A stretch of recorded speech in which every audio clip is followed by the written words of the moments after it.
욥기서 16장입니다. 20절서부터 22절까지 한 목소리로 같이 한번 읽습니다. 읽겠습니다. 시작. 나의 친구는 나를 조롱하고 내 눈은 하나님을 향하여 눈물을 흘리니 사람과 하나님 사이에와 인자와 그 이웃 사이에 중재하시기를 원하노니 수년이 지나면 나는 돌아오지 못할 길로 갈 것임이니라. 아멘. 제가 2부 예배 드릴 때에 소개를 해드렸는데 우리 교회 유행어예요. 한번 따라해 보겠습니다. 아프면 교회 나와요. 시작. 나는 목회하면서 이런 말은 처음 들어봤어요. 아파야 교회 나와요. 하나님은 참 오묘하시지요. 하나님을 찾고 찾을 수밖에 없는 절박한 상황을 만들어 놓으시고요. 그 시간 우리를 집중적인 기도하게 코너로 몰아놓으시죠. 그때 믿는 사람들은 하나님이 나와 함께 하신다라는 사실을 깨닫게 되는 것이 은혜인 줄로 믿습니다. 눈물을 흘리는 분들을 보잖아요. 너무너무 서러워서 눈물을 흘리는 분도 있고, 이건 아니다고 억울해서 못 살겠다고 우는 사람도 있고, 어떤 사람은 한이 맺혀서 우는 사람도 있어요. 요즘에 저는 목회를 하면서 울었다는 자체가 행복한 것 같아요. 내가 누구를 위해서 우느냐 굉장히 중요한 거죠. 제가 목회를 하면서 개척 멤버 한 사람을 잃었어요. 그림자처럼 저를 따라다니면서 도와주었던 집사님이 계셨는데 직장암이 걸려서 제 곁에서 떠났어요. 저는 제 생애에 그렇게 울어본 적이 없어요. 사람 곁을 떠난다는 게, 그것도 내 주변에서 떠난다는 게 그걸 받아들이기가 쉽지가 않더라고요. 그 친구가 죽으면서 유언을 남겼는데, 목사님, 내가 죽으면 화장을 해서 교회 뒷산에다 물어달라는 거예요. 어떤 분 이해할 수 없겠지만요, 저는 유족들하고 의논을 하고 반을 나누어서 교회 뒷산에 갖다 묻어놓고 반은 용미리 갖다가 놓은 거예요. 그렇게 울어본 적이 없어요. 정말 하나님 앞에 간절히 매달려서 눈물의 기도를 하지요. 절박한 상황이거든요. 그때는 내가 할 수 있는 건 아무것도 없고 하나님의 손길이 아니면 이 문제를 해결할 수가 없다고 하는 해결 방법 딱 하나밖에 없는 거예요. 그런 목회자의 기도가 어쩌면 나를 하나님께 세워놓으셔서 이렇게 기도하게 만드시는구나 하는 그 자체가 감사하면서도 또 가슴이 저려오는 겁니다. 지난 주간에는요, 정말 가슴이 아팠어요. 멀쩡하던 집사님이 병원에 가 있어서 가보니까 뚝 소리가 나길래 옆에 나무가 부러졌는 줄 알았는데 자기가 못 일어나겠더래. 그랬더니 다리 그 무릎하고 정강이 사이가 부러졌는데 3조각이 났대요. 의사가 수술을 집도하면서 이거는 평범하게 일어날 일이 아니라고 그러더래요.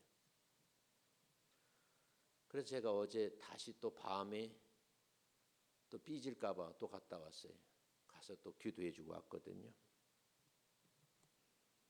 제가 광고 시간에 말씀드렸지만 우리 윤현장 권사님 남편은 제가 처음 교회를 개척하고 이 동네 이사 왔을 때 교회 주변에 몇 번 왔다 간 거예요.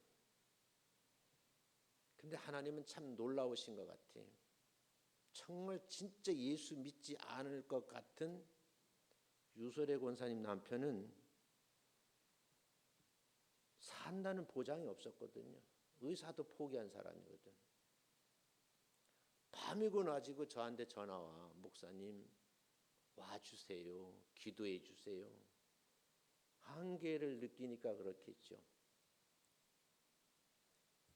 근데 그분이 살아나셔가지고 우리에게 믿는 사람들이 말을 하나 만들어 놓은 거야.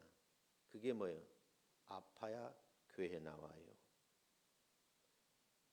내가 오늘 본인 앞에 소개했는데 본인은 어떨런지 모르겠는데 그렇게 강한 분도 그렇게 꺾으시더라. 그 얘기를 본인 앞에는 못하겠어요. 꺾어 놓으시니까 나오시잖아요.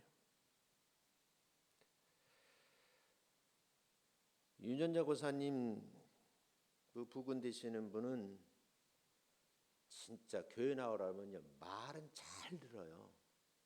나와야지요. 근데 몸이 안 와요. 몸이 안 와. 근데 두 케이스야.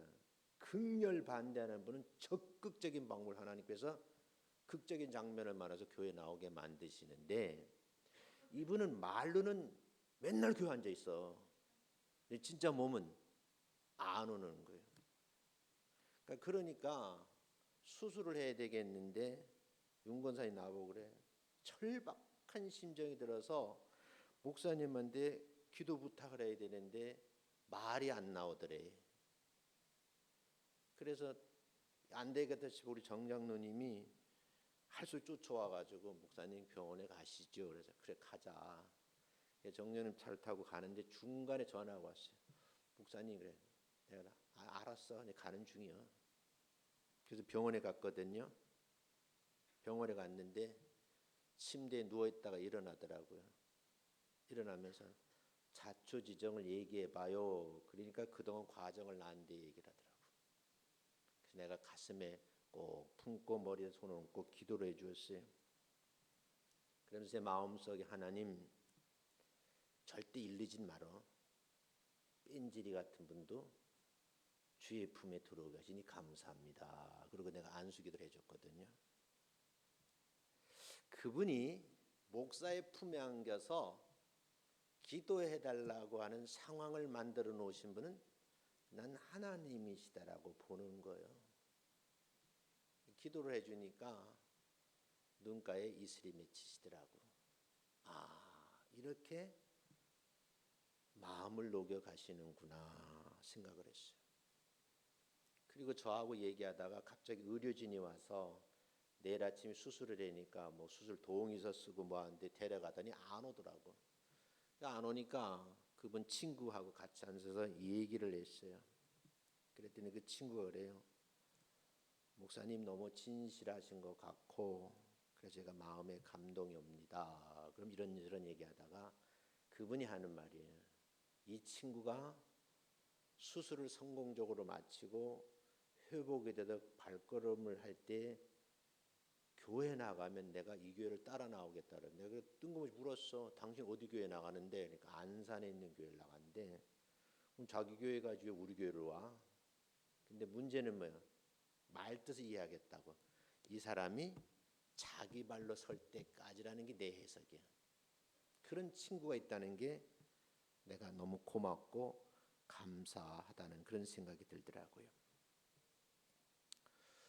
그런데 막상 수술을 한다 그래서 병원을 가봤는데 이미 저보다 더 일찍 우리 김종성 장로님도 와 계시고 또 우리 유설의 권사님 남편도 다 와 계시는데 내 그때 감동이 쫙 밀려오는 거예요. 장로님이 오셨다는 것도 그렇지만 다 죽어 살아난 사람이 그 자리에 온 거예요. 그래서 시간이 지나서 이 연장이 돼서 10시가 돼도 11시가 돼도 이게 수술이 끝나지 않고 나중에 연락 오면 새벽 2시까지 한다 그래서 내가 들어가라 그랬어요. 들어가시고 나중에 내가 연락을 드릴게요. 그리고 장로님하고 저하고는 이제 이건 뭐 언제 끝날 일이 모르니까 돌아왔거든요. 돌아왔는데 어쩌면 윤현자 권사님이 25년이 넘도록, 우리 교회가 이제 25주년 아니에요. 넘도록 어떻게든 내 남편 구원받았으면 좋겠다는 생각을 가지고 있었는데, 목사님이 그렇게 오셔서 아직까지 교회도 안 나오는 분을 가슴에 끌어안고 기도해 주니까, 그러니까 마음에 어떤 말로 표현이 안 되시나 봐. 근데 제 마음에는 이미 교회 나온 사람 같고 꼭 예수 믿은 지 오래된 사람 같은 느낌이 드는 거예요. 그래서 제가 하나님 앞에 이런 기도를 했어요. 절규하는 기도를 했어요. 이 시간이 12시간이 지나서 18시간을 수술을 했는데, 이게 약속된 시간이 지나고 막 시간이 지나니까요, 오만 생각이 이제 겹치는 거예요. 나만 그런 줄 알았더니 어제 윤현자 권사님 만나니까 온 가족이 다 그랬다는 거예요. 잘못되는 줄 알고. 그게 바로 절규하는 기도입니다. 왜 그렇게 우리를 통해서 기도하게 하셨는가? 저는 어제 회복실에 가서 가족들이 먼저 들어가고 시간을 쪼개어서 제가 나중에 들어갔거든요. 뒤에 또 친척들이 와 계셔서 오래 있지는 못했는데, 딱 들어가서 보니까 창가에 있는데 4번째 침대에 누워 있더라고요.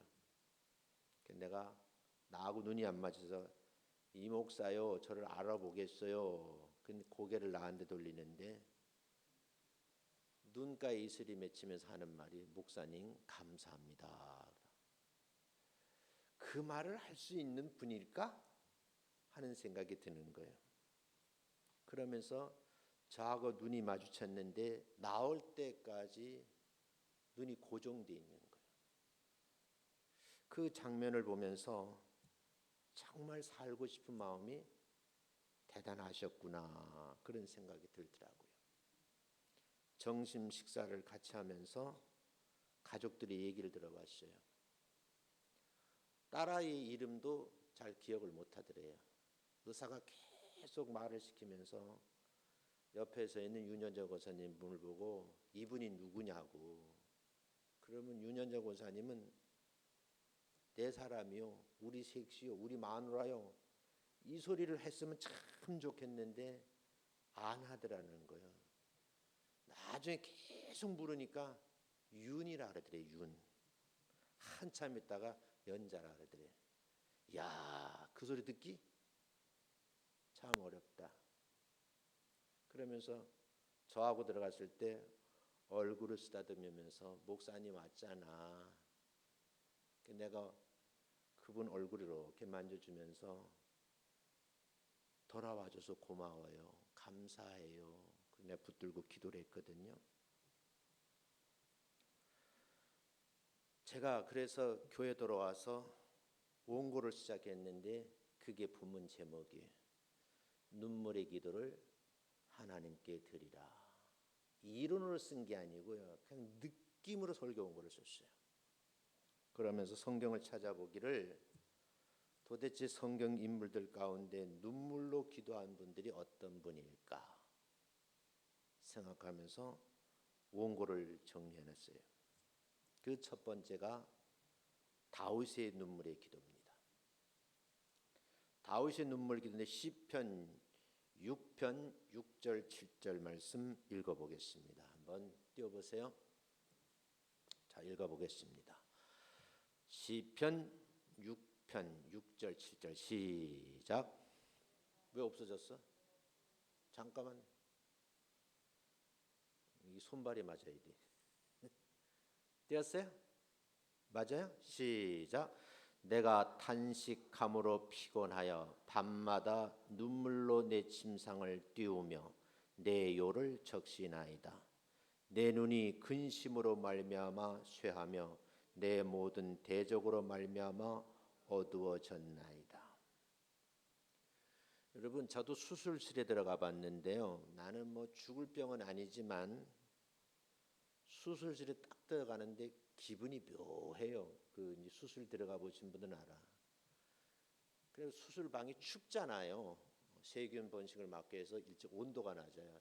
그리고 왜 수술하는 사람들은 다 옷을 벗기는지 모르겠어. 5도로 떠는데 마취 주사를 딱 놓으면서 수를 세라 하래. 하나, 둘, 셋. 간호사 따라 하거든요. 난 5까지씩 기억이 있는 것 같은데 그 다음은 몰라.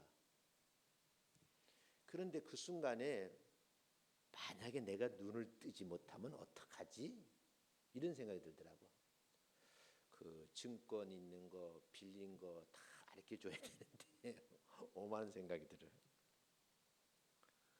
근데 사실은요, 누구도 그 시간을 아무도 모르는 거예요.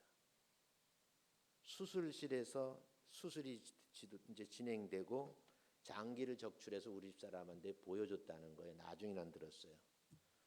근데 쓸개가 다 뭉그러져 가지고 오징어 썩은 것 같은 게 그런 게 나와가지고 의사가 이렇게 헤치면서 보여주더라 그래가지고 나는 내 속을 보여준 사람은 우리 사람밖에 없어. 그래서 귀한 분이야. 오늘 성경에도 보면요, 탄식함으로 얼마나 근심이 됐니 탄식함으로 몸이 피곤했다는 말을 쓰고 있고요. 밤마다 매일 밤마다 얼마나 울었는지 침상을 띄우며 요를 적셨다 그랬어요. 그러니까 얼마나 우리 눈이 쇠하여졌다. 그리고 원인을 모는 대적 때문에 그렇다 이렇게 소개를 하고 있어요. 다윗도요 모든 대적으로 말미암아서 눈물을 흘리면서 하나님께 기도를 했던 장면이 소개되어 있습니다. 그 대적으로 인해서 하나님께 기도할 때 이거는 내 힘으로는 되지 않으니까 하나님의 방법을 찾는데 눈물을 흘릴 수밖에 없는 상황인 거죠. 시편 39편 12절을 읽어보면 이렇게 되어 있습니다. 같이 한번 읽어봅니다. 시작. 여호와여 나의 기도를 들으시며 나의 부르짖음에 귀를 기울이소서. 내가 눈물 흘릴 때 잠잠하지 마옵소서. 나는 주와 함께 있는 나그네이며 나의 모든 조상들처럼 떠도나이다. 이게 얼마나 간절한 마음인지 이해가세요? 눈물을 흘리면서 하나님의 부르짖어 기도하는데 딱 한 가지죠. 내 마음의 소원을 응답하옵소서. 다윗이 이 기도를 한 후에 승리를 거두었거든요. 다윗이 왜 위대한가 하면 그의 인생의 전 과정을 쭉 훑어보면 하나님 앞에 잘한 일도 많지만 하나님의 마음을 정말 심하게 불편한 일도 많아요. 그 대표적인 것이 당신의 신복인 장군을 전쟁터에 내보내고 그의 아내를 취한 거예요. 밧세바와 지난 밤을 보냈는데 이게 불륜이죠. 나중에 주의 종으로부터 책망을 듣고 자기가 왕이니까 선지자를 예언자를 죽일 수도 있거든요. 그런데 그가 통에 자복하며 회개했다는 것이 굉장히 중요해요. 저는 윤 권사님 남편이 우리가 열심히 기도하면 우리가 성경에서 말한 죄라는 게 뭐냐면 윤리와 도덕적인 죄가 아니고 하나님을 하나님으로 믿지 않은 죄가 가장 큰 죄예요. 여러분의 아들, 딸들이 내가 그렇게 배 아파서 낳았는데 정작 아들, 딸들은 증거 있냐고 물으면 증거 있어요? 그 아들, 딸들이 뭐 날 낳는 걸 본 적 있어? 내가 낳을 때 태어난 날 기억하는 사람 있어요? 그런데 그 아들이, 딸이 우리 엄마 아니라 그러면 우리 아버지 아니라 그러면 이게 얼마나 억울한 얘기예요. 하나님께서 하나님을 하나님으로 인정하지 않는 그 모습을 보면 얼마나 가슴 아프겠냐는 거예요. 어쩌면 그렇게 기나긴 세월 동안에 기도한 아내의 기도를 들으시고 눈물을 흘리면서 우리가 열심히 기도하면 성령님께서 그 마음에 임재하셔서 회개 기도하게 만들고 그분이 우리와 함께 예수 믿고 구원받았으면 참 좋겠다는 마음의 소원을 가지고 퇴원하실 때까지는 기도해 주시기를 주의 이름으로 축원합니다. 여러분, 철저히 회개하는 것만이 이것이 하나님 앞에 바로 서는 거예요. 시편 56편 8절 말씀을 보면 이렇게 기록이 되어 있습니다. 읽어봅니다. 시작. 나의 유리함을 주께서 계수하셨사오니 나의 눈물을 주의 병에 담으소서. 이것이 주의 책에 기록되지 아니하였나이까. 이 말씀의 의미를 깊이 생각을 해보시라고요. 두 번째는요, 히스기야의 눈물의 기도가 있었어요. 이사야서 38장 5절 말씀 한번 봅니다. 한번 읽어보겠습니다. 시작. 너는 가서 히스기야에게 이르기를 내 조상 다윗의 하나님 여호와께서 이같이 말씀하시기를 내가 내 기도를 들었고 내 눈물을 보았노라. 내가 내 수완이 15년을 크게 한번 시작. 15년을 더하고 다음 절 시작. 그때의 히스기야 없어? 그 다음 절? 내가 그거밖에 안 줬어요? 그럼 그것까지만 하고. 여러분, 히스기야가 선지자로부터 들은 거예요. 내가 오늘 죽는다는 겁니다. 이게 청천벽력 같은 소리 아니겠어요? 그러니까 어떻게 할 수 있는 방법이 없는 거예요. 죽을 병에 걸렸다는 거죠. 그때 아모스의 아들 선지 이사야가 히스기야를 찾아와서 말씀을 전해준 겁니다. 그래서 이 말씀에 보면 내가 죽고 살지 못하려는 말씀을 해요. 곧 죽게 될 것이 하나님의 말씀을 선지자로부터 들은 히스기야가 한 행동이 굉장히 중요해요. 내가 왜 죽어요? 원망 불평하는 것이 아니라 성경을 보면 히스기야가 얼굴을 벽에다 대고 눈물을 흘리면서 기도한 거예요. 그래서 오늘 본문 말씀에도 이사야서는 말씀 보면 하나님이 누구의 히스기야의 기도를 들었고 내 눈물을 보았노라 그랬어요. 그러니까 기도 소리가 들려야 되고 눈물을 흘린 자국이 있어야 하나님께서 응답하시더라 그런 얘기죠. 그때 아모스의 아들인 선지자가 히스기야를 찾아와서 한 말이 새록새록 들리는 거죠. 얼굴을 벽을 향하고 여호와께 기도한 내용입니다. 우리 살아가다 보니까요, 예기치 않는 일로 인해서 이제는 이 세상을 마감을 해야 돼. 그때에 여러분과 제가 하나님께 기도를 해야 하지 않을까. 제가 이번에요, 너무너무 아쉬운 게 뭐냐면 이 김나경 집사님이 중환자실에 있을 때 내가 병원을 못 가본 거예요. 왜냐하면 돌아가신다고 생각을 안 했기 때문에. 갑작스럽게 돌아가시니까. 중환자실에서는 아무 때나 만날 수 없고 시간 안에 만나는 거 아니야. 그래도 내가 그때 시간을 내서 그냥 바쁘지만 않았으면 그때 가서 그 얼굴을 한번 더 봤으면 하는 아쉬움이 막 생기는 거예요. 그래서 내가 이번에는요, 똑같은 일 반복하지 않으니까 내가 막 쫓아다닌 거예요. 막 시간을 내가지고. 그러면서 몸은 피곤이 밀려오지만 목사가 할 일이 이거구나 하고 부지런히 쫓아다녀 본 거예요.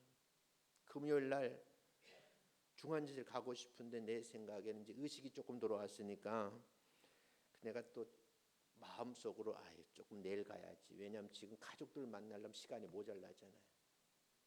내가 다음날 아침에 문자를 넣었어요. 문 권사님, 내가 12시에 내가 병원을 가려고 그러는데 가도 되냐고 물었어요. 그랬더니 10시쯤에 전화가 왔더라고.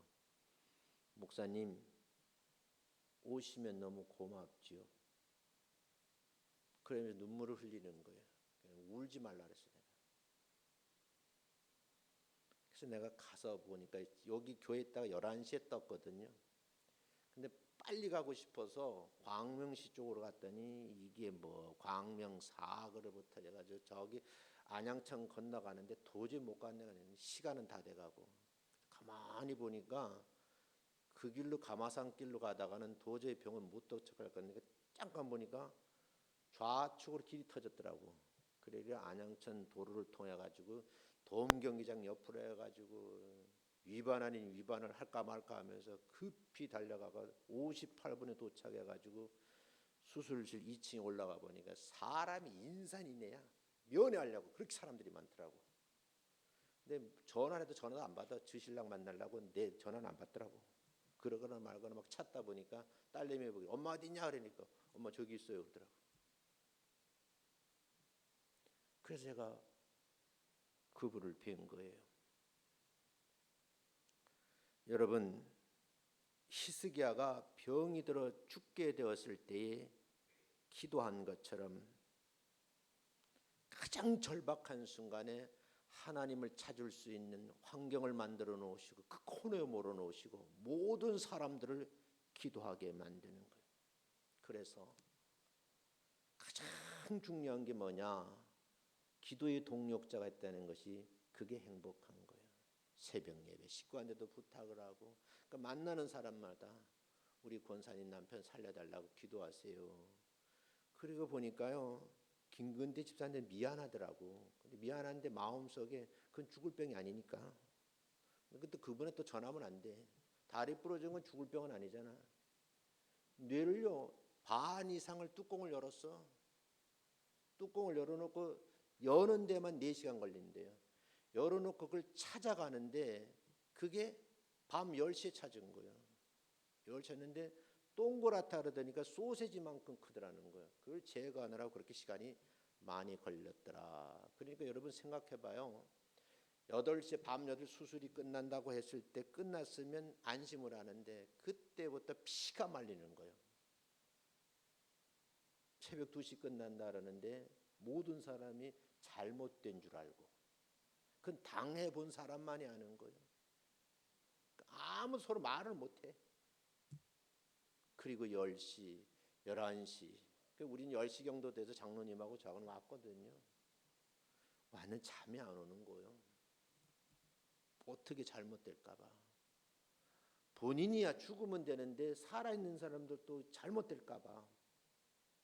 야, 그래서 목사가 그래서 힘들구나 하는 생각이 절규가 되더라고요. 우리 하나님께서는 오늘 히스기야의 기도한 내용처럼 하나님이 여러분과 저의 기도, 윤권사님의 기도, 그 자녀들의 기도를 들었고 눈물을 보았노라는 말씀이 아마 이 가정을 위해서 한 말씀이 아닌가. 이 절규 기도를 하니까요 하나님께서 약속을 하셨는데 그래 내 기도를 들었고 눈물을 보고 대가를 답을 하셨는데 15년 생명을 연장시켰어요. 15년이라는 길이 이 일정이 짧은 건 아니거든요. 여러분 정말 성도들을 위해서 기도해 주신 여러분들께 교회 담임 목사로서 다시 한번 감사함을 드립니다. 우리 성경 속에서요 여러 가지를 생각해낼 수가 있어요. 정말 목사라는 직분이 무겁구나 하는 것을 느꼈고 한계를 느끼는 시간이었어요. 본문에서 욥의 친구들은 이런 말을 합니다. 욥기서 16장 20절에 보면 나의 친구는 나를 조롱하나 내 눈은 하나님을 향해서 어떻게 하고 있다고요? 눈물을 흘리고 있다. 세상 사람들이 뭐라고 말하든지 간에 예수 믿는 사람들은 하나님을 향하여 눈물을 흘리고 기도해야 되는 것이 여러분과 저희 주어진 사명인 줄로 믿습니다. 우리 말씀을 생각하시며 정말 하나님의 사람들을 이렇게 쓰시는구나 하는 것을 뼈저리게 느끼는 그런 시간이었습니다. 어쩌면 여러분들이 아시는 성도들을 놓고 이렇게 기도한다는 것이 제 생각에 지체라는 것이 강해지더라고요. 내가 수술실에 그 회복실에서 자기 남편을 그렇게 만지길래 내가 그랬어요. 나도 같이 만지면서 부부 정이 새롭게 들겠구만 그러니까 웃으시더라고. 내 남편이 사경을 헤매는 것을 보면 이게 정말 얘는 얼마나 소중하다는 걸 느끼는 거예요. 이건 경험해 보지 않은 사람은 모르는 거예요. 제가 보니까요, 20여 년을 넘도록 그렇게 내 남편 교회 나올 기도했던, 저도 이제 타성이 돼가지고 그냥 새벽에 흘러가면서 아무개도 예수 잘 믿게 이렇게 기도했는데, 그런 평범한 기도가 문제가 딱 부딪힌 거 절규가 되더라고요. 그 절규 내 한마디, 예수 믿고 죽었으면 좋겠는데, 그냥 그렇게 가는 것이 아니라 예수 믿고 죽었으면 좋겠는데. 사랑하는 성도 여러분, 우리의 이런 눈물의 기도가 귀한 분을 살려놓고 또 한번 여러분 곁에서 하나님을 향한 뜨거운 열정적인 기도를 하게 하시는 줄로 믿습니다. 우리가 하나님 앞에 정말 간절히 기도할 내용 세 번째가 있는데, 눈물의 기도라는 인물이 또 하나 있어요. 예레미야. 한번 읽어보겠습니다. 예레미야 2장 18절 말씀 읽어봅니다. 2장 18절, 예레미야 2장 18절. 자, 읽어봅니다. 시작.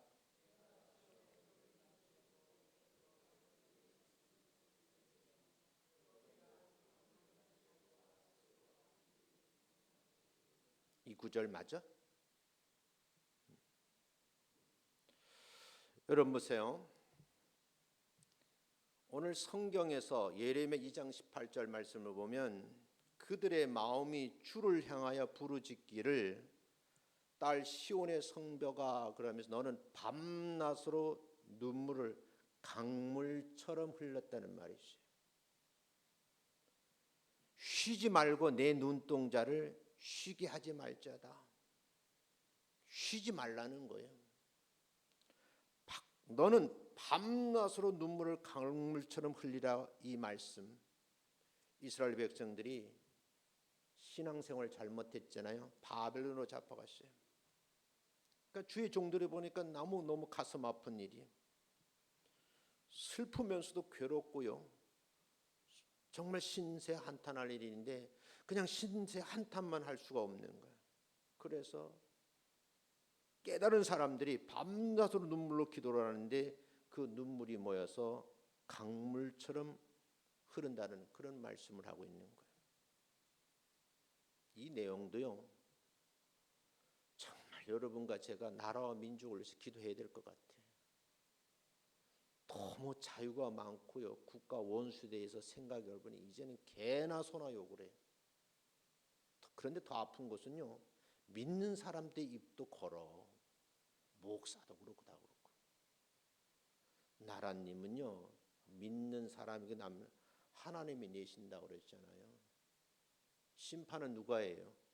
하나님이 하시는 거죠. 네 번째 말씀인데요, 이렇게 선지자들도 이렇게 눈물로 기도한 내용도 있지만 왕도 눈물을 흘렸고요, 선지자도 예언자도 눈물을 흘렸습니다. 그런데 신약에 보면 예수님도 눈물을 흘리면서 기도를 하셔요. 요한복음 11장 35절 읽어봅니다. 시작. 예수께서 눈물을 흘리시더라. 예수님께서 눈물을 흘리셨어요. 히브리서 5장 7절 말씀을 보면 이렇게 기록이 되어 있습니다. 한번 읽어봅니다. 시작. 그는 육체에 계실 때 자기를 죽음에서 능히 구원하실 이에게 심한 통곡과 눈물로 간구와 소원을 올렸고 그의 경건하심으로 말미암아 들으심을 얻었느니라. 예수님께서 통곡하셨어요.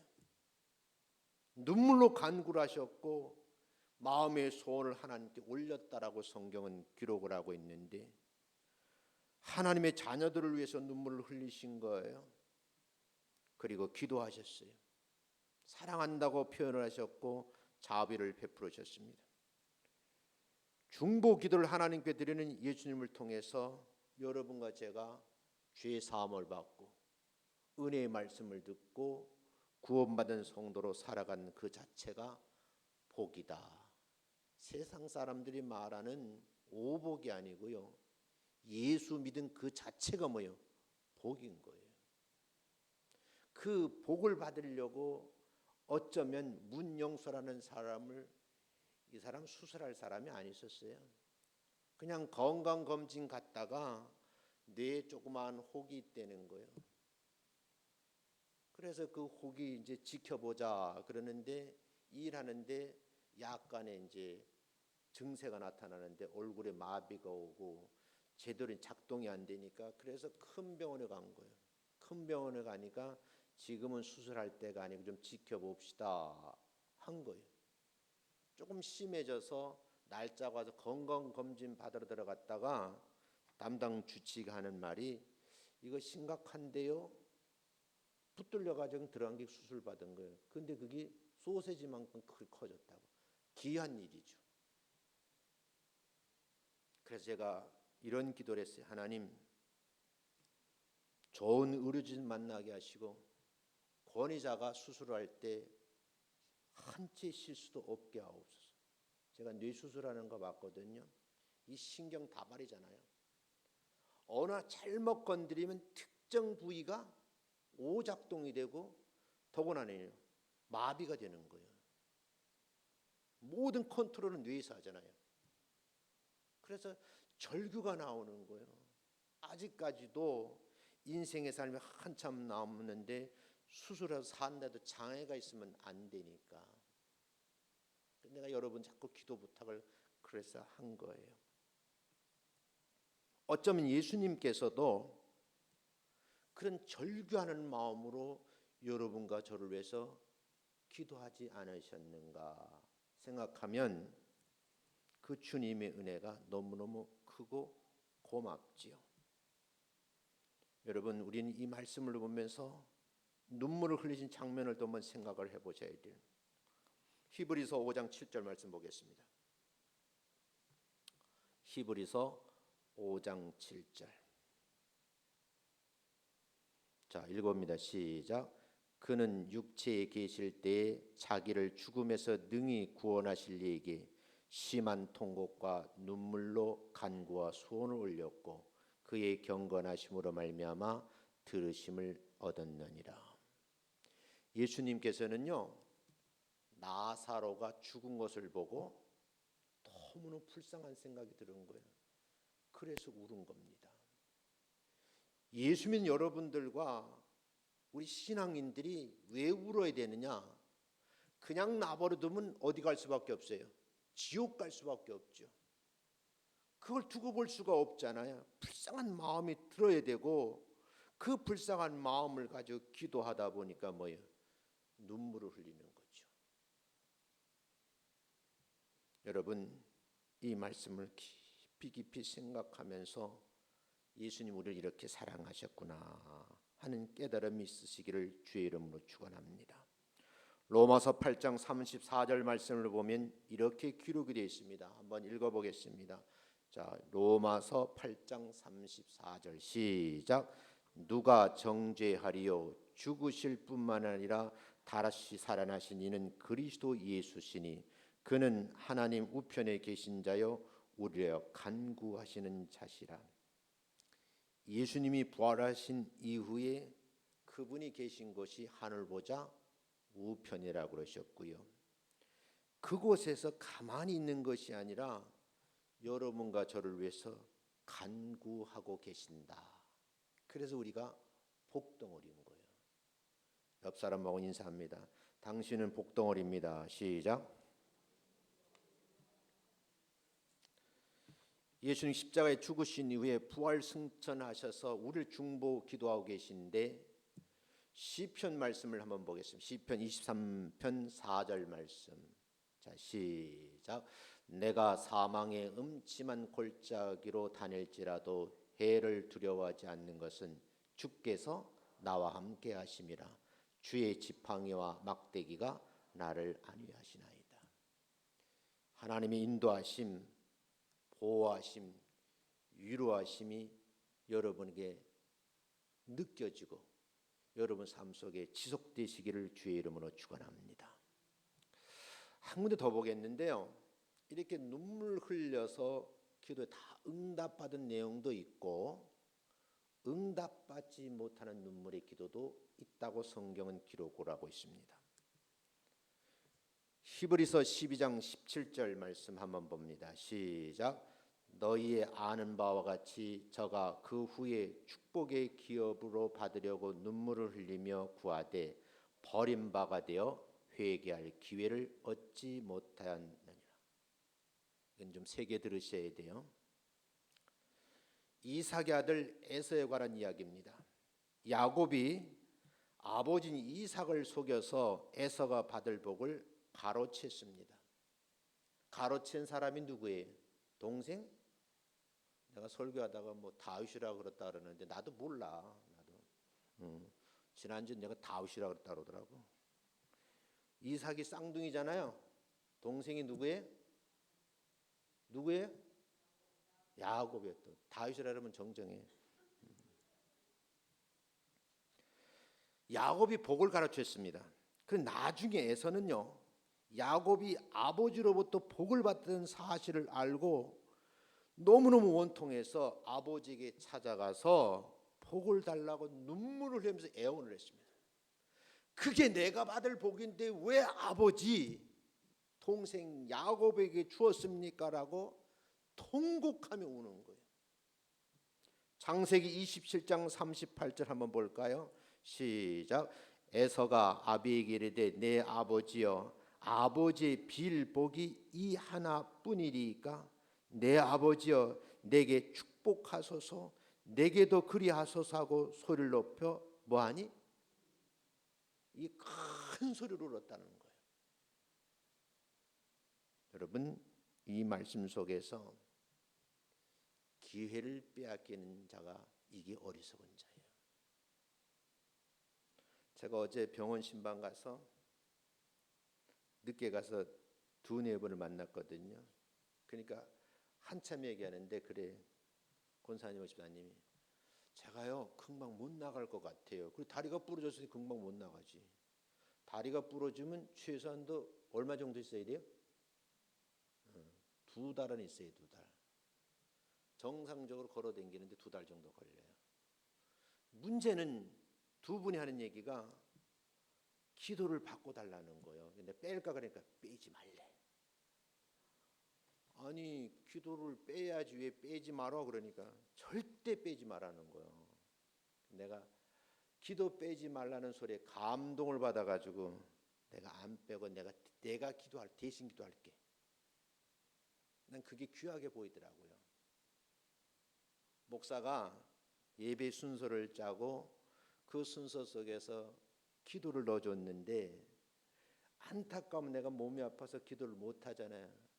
근데 순서를 빠질까 봐 걱정을 하는 거예요. 난 그 마음이 귀히 보이더라고요. 어떤 분은 기도 넣어주면 못 한다고 이리 빼고 저리 빼고 그러는데 이제는 다리가 부러도 못 나오게 됐는데 빼지 말라는 분도 또 봤어요. 난 요새 아주 새로운 용어 많이 배워요.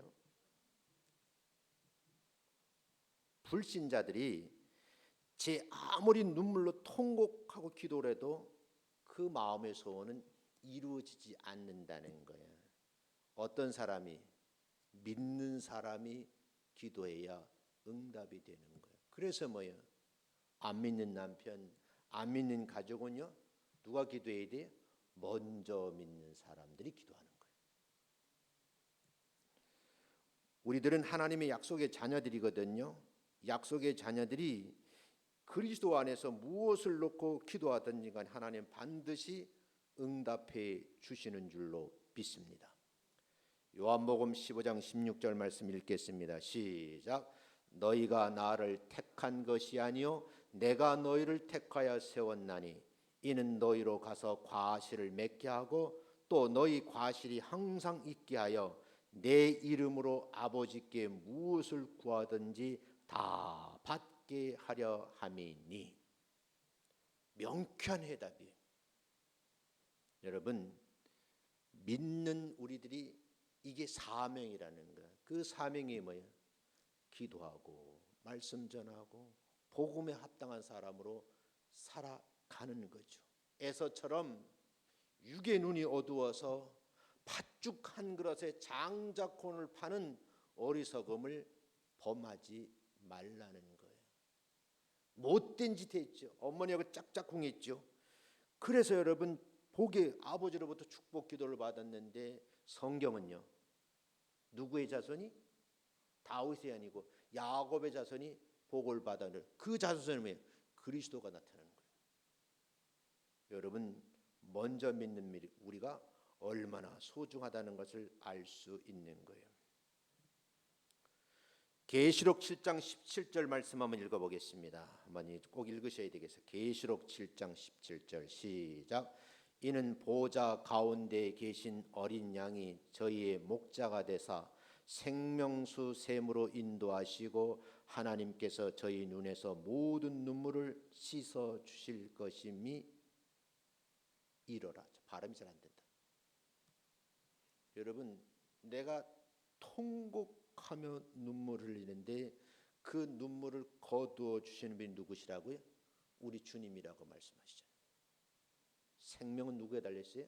하나님이 붙잡고 계시거든요. 하나님은 구원받은 성도들이 이 세상 아무리 고통을 받는다 할지라도 영원한 세계에서 우리의 눈물을 씻어주시고 참 안식을 허락하실 분은 누구예요? 하나님이시라요. 그래서 여러분들이 예수 믿고 죽은 사람은요, 그 가족들이 평안함을 누리는 게 뭐예요? 그래서 누리는 거예요. 우리들은 눈물 없이 세계를 바라보며 소망 가운데 살아가는데 계시록 21장 4절은 이렇게 다시 말씀을 합니다. 한번 찾아보고 읽겠습니다. 시작. 모든 눈물을 그 눈에서 씻기심에 다시 사망이 없고 애통하는 것이나 곡하는 것이나 아픈 것이 다시 있지 아니하리니 처음 것들이 다 지나갔습니다. 천국은요, 눈물이 없는 곳이, 고통이 없는 것이고요, 슬퍼하며 눈물을 흘릴 이유가 없고 아픔과 슬픔이 없는 곳이에요. 가끔 장례식에 가보면요, 우리 김나경 집사님처럼 며칠 아프다 그냥 할 말도 다 못하고 간 분도 있지만 어떤 분들은 안 죽겠다고 완전 본인이 말한 좀 애를 쓰고 용을 써. 근데 그 기간이 너무 길으니까요, 가족들이 다 지쳐버리는 거예요. 그분이 떠났어요. 그 부인이 관에서 손을 떡 떼고 하는 말이에요. 여보, 거기는 고통도 없대, 거기는 슬픔도 없대, 거기는 아픔도 없대. 당신 거기 가서 나 기다리고 있어. 이 말하는 걸 내가 들었어요. 애증이 남은 거죠. 그렇게 힘들게 병원 간호를 했는데 그 아프고 고통스러운 장면을 다 지켜보고 하는 말씀을 들으면서 왜 이 계시록 말씀을 안 읽었겠어요? 느낀 거죠. 여보, 거기는 고통도 없대, 아픔도 없대, 슬픔도 없대. 거기 가서 편히 쉬고 있어. 나도 따라갈게.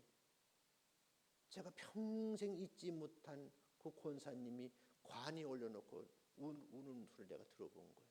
제가 장례식 많이 치러봤잖아요. 저는 목회하면서 결혼식장에는 바빠서 안 갈 수도 있어. 나 주례 안 시키면 안 가지. 뭐 안 시키면요? 주례 없이 결혼식 하는, 하나님 없이 결혼식 하는 거예요. 우리 교인들은 나 안 부르면 공식적으로 인정 안 해. 어떻게 목사를 빼놓고 지들끼리 지들끼리 들어가지고 막 쇼를 하고 생쇼를 하더라고. 결혼식 쇼하는 일이야? 엄숙한 가톨릭에서는 성례로 봐요. 어떻게 목사가 없이 결혼 지들끼리 해? 그리고 지들 아버지 오면 꼭 개그맨 만들어 버리더라고. 웃기는 세상이야. 성경은 이렇게 말합니다. 마태복음 10장 32절 읽어봅니다. 시작. 누구든지 사람 앞에서 나를 시인하면 나도 하늘에 계신 내 아버지 앞에서 저를 시인할 것이다.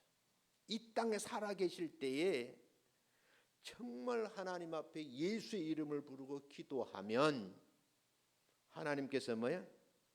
하나님 보좌 앞에서 예수님이 인정해 주신다 그 말이에요. 또 한 군데 볼까요? 요한복음 5장 24절 제가 제일 좋아하는 말씀 한번 읽어보겠습니다. 시작. 내가 진실로 진실로 너희에게 이르노니 내 말을 듣고 또 나 보내신 이를 믿는 자는 영생을 얻었고 심판에 이르지 아니하나니 사망에서 생명으로 옮겼느니라. 예수를 믿으면요, 예수님을 보내신 하나님 아버지를 믿고 보내심을 받은 예수님을 믿으면 영생을 얻었다라고 하는 과거 완료 시제를 쓰고 있어요. 굉장히 중요한 말씀이에요. 두 번째는요, 심판에 이르지 않는다. 심판받지 않는다는 말이에요. 더 중요한 것은 사망의 그늘에서 뭐예요? 생명의 땅으로 주소지가 옮겨지는 거예요.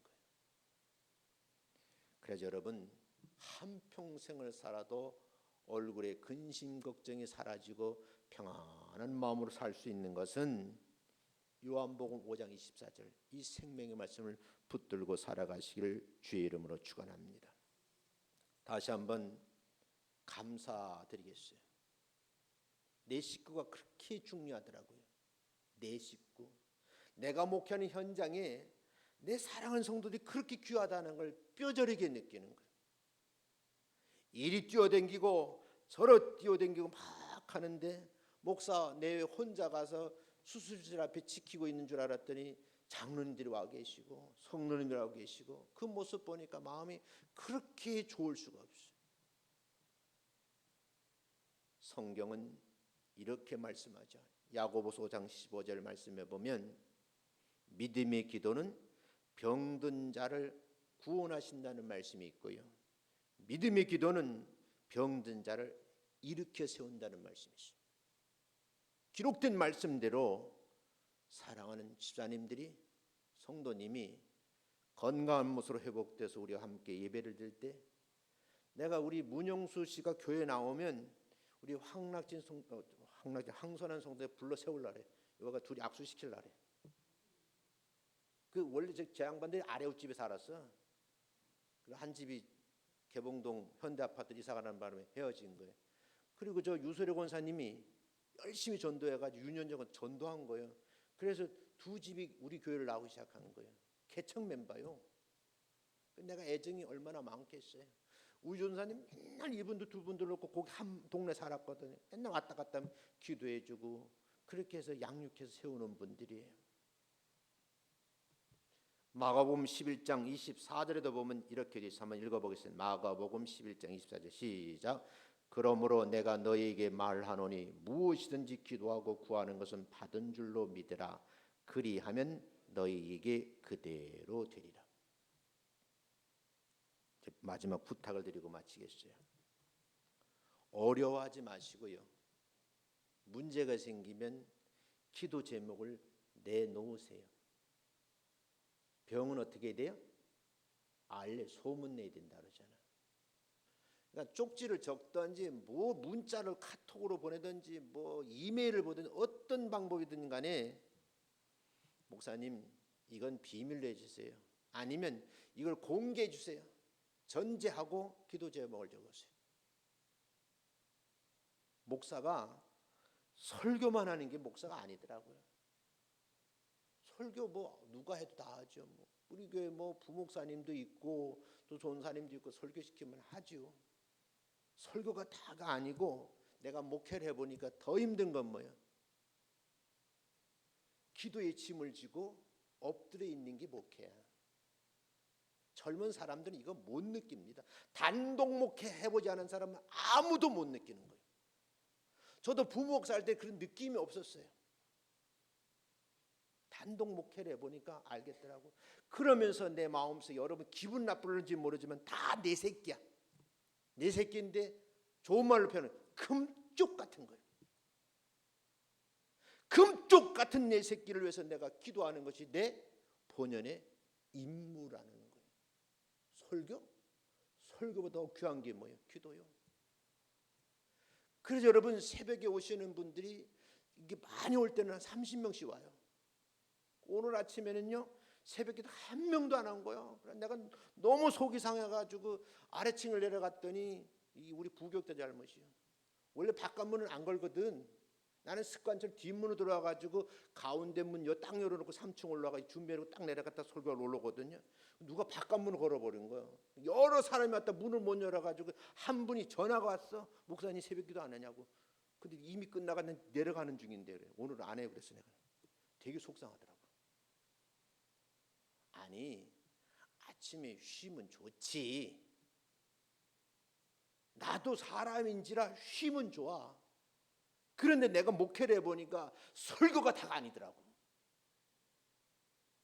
그래도 그 성도들 가슴에 끌어안고 눈물 흘리고 울고 웃는 것이 그게 목회라는 것을 깨닫는 게 지난 주간이 있었죠.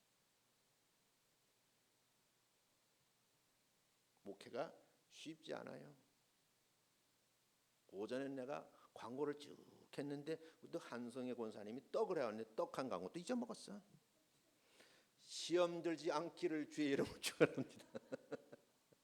시험 들 분도 아니지만 근데 그게요 프로그램화되어 있거든. 예배 드리고 전에 뭘 해도 쭉 머릿속에 담고 있는데 놓친 거예요. 갑작스럽게 이제 그게 진행이 돼가지고 다음 주에도 우리에게 떡 먹을 기회가 올 줄로 믿습니다. 원래 떡 한다고 2집이 예약돼 있어서 근데 우리 저 박경수 선사님이 떡을 내신데 그래서 떡집에 예약을 했는데 취소가 됐어요. 그래서 취소 잘 됐지. 다음 주에 먹으면 되지. 할렐루야. 좋은 일이 교회 안에 자꾸 생길 줄로 믿습니다. 믿음의 기도, 믿음으로 기도하는 눈물의 기도는요 하늘 보좌를 움직이는 거예요.